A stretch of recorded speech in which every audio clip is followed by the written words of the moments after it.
Hey, what's up? The main problem I have with holiday dishes is that I only get to make them like once or twice per year max. So every year around Thanksgiving or Christmas, I'm back on the old internet Googling best stuffing recipe or how many potatoes does it take to feed 12 people. So in an attempt to make that entire process easier or eliminate it altogether, today I'm gonna show you my best versions of the big three holiday sides: mashed potatoes, stuffing, and green bean casserole. All three of these recipes are well researched, very well tested, and feed up to 12 people. First up is mashed potatoes, or more specifically, potato puree. These potatoes are gonna be much smoother than their mashed counterparts, and at my Thanksgiving dinner, always steal the show. To get started on the potato puree, I'll grab 10 pounds of potatoes. I almost always use Russets over the Yukon Gold alternative because I find Russets to be less sweet and just more consistent from bag to bag. To get these prepped for the pot, I'll just give them a thorough peel and then dice them into large chunks like this. Next, I'll grab my largest pot and then scoot all 10 pounds into it. I'll fill the pot with just enough water to cover the potatoes, and then I'll drop that pot on the stove and bring it to a boil. Once it's boiling, I'll turn the heat down to medium and let these simmer for 25 to 30 minutes or until they're fully tender. Gentle simmering is much preferable to hard boiling here because it yields a less blown out potato that is much less waterlogged. While those finish cooking, I'm gonna grab 2 small saucepans and into one add 4 sticks of butter. That might seem like a lot, and it is, but these potatoes are going to be thirsting for it. Into the other saucepan, I'll add 350 grams of heavy cream. A pint is 475 grams, and I'll be using the remaining 125 for the third recipe in this video. Now, I'll drop both of these pots over on the stove over low heat to melt the butter and warm the cream. Over at my big pot, these potatoes have been simmering for 25 minutes, so I'll come back and check them for tenderness. As you can see, when I poke it, it mushes. That's ideal. I'd rather be overcooked than undercooked on these, by the way, because undercooked potatoes get gluey when you mash them. Now, once I've got these potatoes very, very well drained off, as in no water standing in the bottom of the pot, I'll pour over my butter and get to work smashing these with a sturdy wooden spoon. If you're wondering, hey Bri, why add the butter and cream separate? Well, adding the butter up front actually coats the starch molecules in the potato, and that makes for a butterier tasting potato puree. I know it sounds crazy, but based on my experience making potato puree every single day in the restaurant, it's true, and that's how we do it at the pro level. Once I've got these potatoes smashed and the butter is mostly mixed in, I'll stream in my 350 grams of heavy cream and jump back in to stir. Again, I'm just trying to smash things up and get the cream evenly spread throughout the mixture. And once I've got a well combined but lumpy mess like this, it's time to actually do the hard part. For that, I'll scoop my pot off to the side and then grab my potato straining equipment. That's a large vessel to catch all the strained puree. I've also got a fine mesh strainer here. Highly recommend getting one of these if you don't have it. And lastly, I've got a 1-ounce ladle. I actually use that to push the puree through the mesh. Okay, I'll start by loading up 3 to 4 large spoonfuls of potatoes. Then in goes my ladle, and I'll just stand here and push them through for however long it takes. This part is just pure elbow greasing, you guys. Every year when I make Thanksgiving, I make sure to set aside at least 20 minutes to pass these through in peace. But the final texture here is really worth the effort, you guys, and you'll see it in just a minute. It's ethereal. Once I've got a decent amount of these potatoes pushed through the mesh and they're starting to creep up the side of the strainer, I'm gonna move them over to their final resting place. For me, that's a crock pot or a slow cooker. I'll just turn it on to low heat or the keep warm setting and then add in my potatoes as I finish them. This way I can make the potatoes 1 to 2 hours ahead of time and just keep them warm while I finish all my other prep. Speaking of keeping things warm, while passing these potatoes, make sure to keep the lumpy stuff as warm as possible. This puree will start to get a little gluey if you pass it through the mesh while it's cold, and it is just much easier to pass while it's still warm. Once I've turned 10 pounds of lumpy stuff into silk, I'll give it a taste. Well, no salt at all. Just as I suspected, tastes not very good. So I'll add in 3 to 4 very strong grips of salt, about 15 to 20 grams, and I'll stir that in. Make sure to get into every corner here and give the potatoes a good minute before you taste again, because that's just about how long it takes for coarse kosher salt to fully melt. One more taste. This time it's salted and it tastes great, but I think it needs just a little bit more butter. So I'll add another half stick or so, 75 grams. And I'll mention that the last mile of seasoning on this is always going to be a taste and see situation. So use your senses and decide if you think it needs more fat or cream or just a little bit more salt.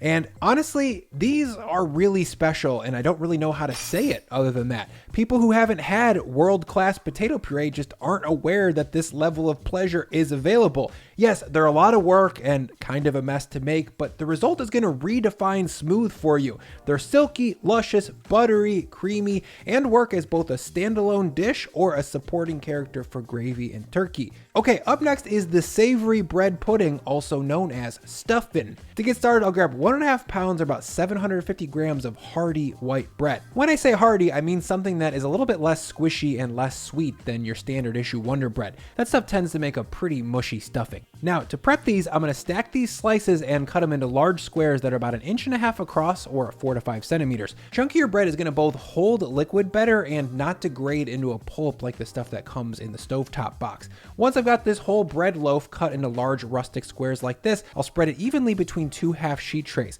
From there, this bread goes into a preheated 275 oven to dry for 25 minutes. While that bread toasts, I'll sweat my veggies. For that, I'll grab a large saute pan and drop it on the stove over medium heat. Once that's hot, I'll add in a whole stick of butter, or 115 grams. I'll let that melt, then in goes 350 grams of small diced onion, 250 grams of small diced celery, and then 5 grams of salt, or about a teaspoon's worth. And from there, I'll jump in with a wooden spoon and stir to get that all combined. I'll let these veggies cook for 3 to 4 minutes, and once they've got a little sweat going on and they're halfway too soft like this, I'll add in 5 grams of chopped fresh sage, or about 2 teaspoons worth. That'll get a quick stir to combine, and then I'll continue to fry these veggies with the sage for another 4 to 5 minutes. I prefer to cook the sage a little bit as opposed to adding it raw into the stuffing, because raw sage tastes a little bit too medicinal for me and kind of takes over the entire dish. Now, when my veggies are just about fully softened but not mushy by any means, we'll call them done. From here, I'll scoot this pan off to the side to cool while I finish the rest of the prep. That means taking 150 grams of golden raisins and just breaking some glass into the saucepan, then topping that with just enough water to cover. From there, I'll scoot this saucepan over to the stove and bring it to a simmer. I'll cook these raisins for about 5 minutes to soften them up. They're going to bring a little pop of sweet contrast to the homogeneous plate of savory brown that is a holiday feast. Now, after 5 minutes of simmering these, I'm going to move them off heat to bloom for 5 minutes more before I mix them with everything else. Back to the bread. It's been in the oven for 25 minutes now, and the cubes are dried out but not caramelized or toasted in any way. Also, they're not 100% dry. I'd say they're closer to like 80%. That's going to leave some room for a bready texture and yield a moister stuffing overall. Now, both sheet trays will go into my largest mixing bowl. Then I'll add in all of my sweated onion celery. Behind that, all of my boiled and drained raisins. Then 15 grams of chopped fresh parsley, 2 to 3 grams of poultry seasoning, 2 to 3 grams of black pepper, and then all of my wet ingredients. To make that, I combined 1 whole box of store-bought chicken stock. That's 946 grams exactly, but we'll round that to 950. Then 5 whole large eggs, and then I've got 50 grams of better than bouillon roasted chicken paste here. Normally, the week before Thanksgiving, I would spend a good amount of time making some fortified turkey stock, but we're all busy this year, you guys, and we're probably not going to get to that. So the next best thing is to combine a little bit of good tasting, high quality bouillon and store-bought stock. If you have nice stock, use that instead. Once my wet ingredients are added in, I'll jump in and gently fold all this to combine. Most stuffing recipes out there use about half this amount of eggs and just liquid overall, and that's a real miss in my opinion. I consider stuffing to be savory bread pudding, and we want this stuff to be moist and well set. We need quite a bit of stock and quite a bit of eggs to accomplish those two things. Once everything's well combined here, I'll grab a 9x13 cake pan and butter it liberally from edge to edge. I prefer a metal cake pan over a ceramic one because it does a better job of frying and crisping up the edges. Next, the stuffing goes into the pan, and then I'll come back and spread that evenly. I also like to come back and dock the top with my fingertips, almost like it's focaccia. That's going to give me a more interesting dynamic top crust. The last move is to top this with a few pads of butter to lube things up, then a layer of foil, I'll tuck that up, and then in it goes to a 375F oven to roast, covered for 45 minutes. While that roasts, let me quickly thank the sponsor of this video, Babbel, one of the top language learning apps in the world. Lauren, my wife, and I's favorite thing to do together is travel and discover new cultures. When we do that, we prefer to have a few local words and phrases under our belts to just overall open up the experience. That's why I really love to use use Babbel before we go to learn some of the basics. Babbel is a scientifically proven language learning app that helps you start speaking a new language in as little as 3 weeks. Their lessons are designed by real language teachers and teach you to learn the language in real-world conversations about things that you can actually use, like travel, food, and wine. If you're interested in checking it out, just click the link below in my description or scan this QR code here to get 60% off your Babbel subscription. They offer a few different subscription levels to choose from, including a lifetime subscription that includes unlimited access to all of their languages. Right now, I'm brushing up on my Italian because Lauren and I are hoping to go back to northern Italy next year. Secco vino. Let me know down in the comments what language you guys want to learn. And again, you can get 60% off when you use my link in the description below. Thank you, Babbel. 45 minutes later, I'll pull this stuffing out of the oven and then take off the foil. As you can see, the eggs inside steamed up and kind of puffed the whole thing, and that leads me to believe that it's cooked throughout. Now, I'm going to load this back into the oven at 450F so that I can get some hard roasting going on the top and some frying going on around the edges. Cook time is going to vary here, but for me, about 18 to 20 minutes is ideal. 18 minutes later, we'll call this done. You tell me that this is not better than stuffing steamed inside of a bird. When I scoop some out, you can see that it's really well set and bready and tender and just looks perfectly soft. It's herbal, it's savory, it's poultry forward, it's crunchy, and there's pops of raisins. It's just pleasing to eat overall, and I hope you try it soon. Next is probably my favorite recipe in this video, and that's green bean casserole. To get this one started, I'll grab 2 pots, one filled with water, that's to cook our beans, and then another filled with oil. I added about a quart's worth of neutral high smoke canola oil to this Dutch oven. I'll let both of those preheat and come to a boil, and then I'll grab a 2-pound bag of trimmed green beans and get them ready for the pot. For the beans, I'm going to cut them into 1 to 1.5 inch pieces, or roughly the length of the ones that come out of the can. Too long here, and we wouldn't have the spoonable casserole quality that we're looking for. Once I've got all 2 pounds of these beans, or about a kilo's worth of them, cut into lengths like this, I'm going to boil them. Now, into my pot of boiling water, I'll add 2 very strong grips of salt, then all of my green beans. I'll set a timer for 5 minutes, but how long it takes could vary depending on your specific volume of water. Overall, we're looking to thread the needle between soft but not mushy. We definitely don't want undercooked green beans that have a ton of snappy texture, and we definitely don't want ones that have no texture. So give them a taste and decide for yourself, but err on the side of a little bit more tender than less. I'm happy with where these are at, so I'm going to scoop them out of the water and into a medium bowl. No need to set up an ice bath here to stop the cooking. A little bit of carryover is totally fine.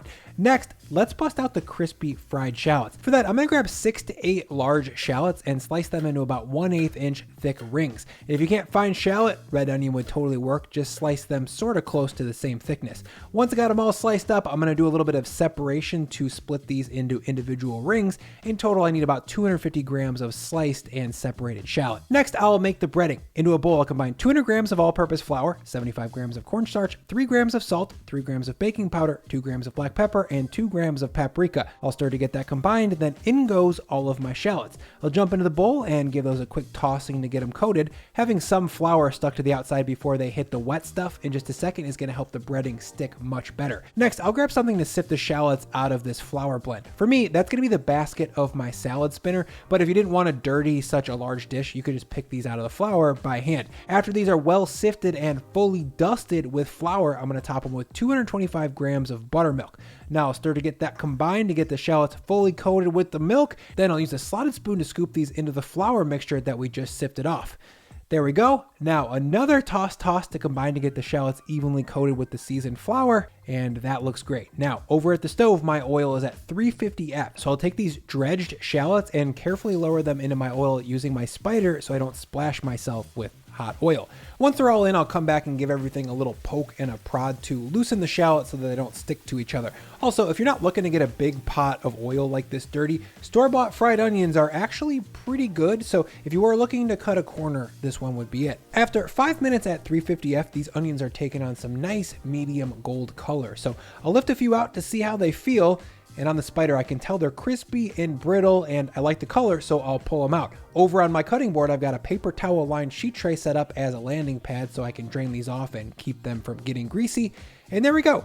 Fried shallots taste amazing. I'm really stoked on how these turned out. And by the way, there's a few extras here to snack on, so feel free To make this final dish, I'm going to preheat a medium pot over medium heat. Then in goes 1 whole stick of butter, or 115 grams. I'll let that melt. Then in goes 1 pound of medium to small diced mushrooms, then 15 to 20 grams of minced garlic, and then 10 to 12 grams of salt. To get these mushrooms ready for the pot, I took 1 pound's worth of raw button mushrooms and then threw them into my food processor. I cut them in half first though, so that they break down as fast as possible. If you didn't do this, the mushrooms on the bottom would get chopped too quickly before the ones on the top had a chance to make their way down to the blade. Now the lid goes on. I'll pulse this a dozen times or so until the mushrooms are well broken down into a uniform small dice like this. Now back at the stove, after a quick stir and about a minute of heat, these mushrooms have released all of their liquid, and so from here we need to simmer it down to reduce it until they're dry and starting to fry. That takes about 5 minutes or so, and once the butter is visible again and these are just barely on the edge of taking on color, I'll add in 5 grams of chopped fresh thyme. I'll give that a stir to bloom it out and give it a little fry for maybe another minute or so, and then from there I'll add in 65 grams of all-purpose flour. I'll stir that in and give it about 1 minute to cook off the raw edge of the flour and to scrape up any of the brown bits from the mushrooms. And once this roux is going from white to light blonde, I'll add in 400 grams of chicken broth and 125 grams of heavy cream. One more quick stir to get that mixed into the roux and bring it to a simmer. And once the stock is thickened into something that can be reasonably called a cream of mushroom soup, I'll simmer it for about 2 to 3 more minutes to make sure the roux and the mushrooms are fully cooked. If yours gets a little thick on you like this, that's not a big deal. Just splash in some additional stock to thin it out until it's relatively the texture of canned cream of mushroom soup. It should be pretty thick though, and this looks great. Next, off heat, I'll add in all of my cooked green beans, then 50 grams of Parmesan cheese and 3 grams of black pepper. I'll stir that in to gently melt the parm into the roux. The Parmesan here makes this dish much more umami and delicious overall without making it overtly cheesy. I really love it. This is looking a touch thick again, so in goes another splash of stock to get the texture that we're looking for. Once I've got some very flavorful bean-filled cream of mushroom soup going on, I'm going to load it into a 9x13 cake pan, just like for the stuffing. And by the way, this is a standard issue grocery store pan that I got for like $7. Nothing fancy. I'll spread that out evenly, then top it with my fried shallots. Once I got an even spread, I'll load this into a 375F oven to roast it for about 18 to 20 minutes. I'm looking to roast the top of this thing a little bit and get some caramelization on the bottom and around the edges. After just about 20 minutes, I'll pull this out so that we can take a look. Frickin' textbook handmade green bean casserole, you guys. For me, the real differentiator for this version, as opposed to, say, your mom's, is the quality of our mushroom soup. Making the roux, sweating the mushrooms with garlic, all that stuff adds up to a really grown-up flavor that just smokes anything you can get out of a can. This casserole is peppery, it's earthy, creamy, soft, crunchy, salty, oniony. It's just really good. It's really f***ing good. Yes, it is a lot of work. All of these recipes are, but isn't that what Thanksgiving is all about? I truly hope that you try at least one of these for this holiday season. And oh yeah, let's eat this thing.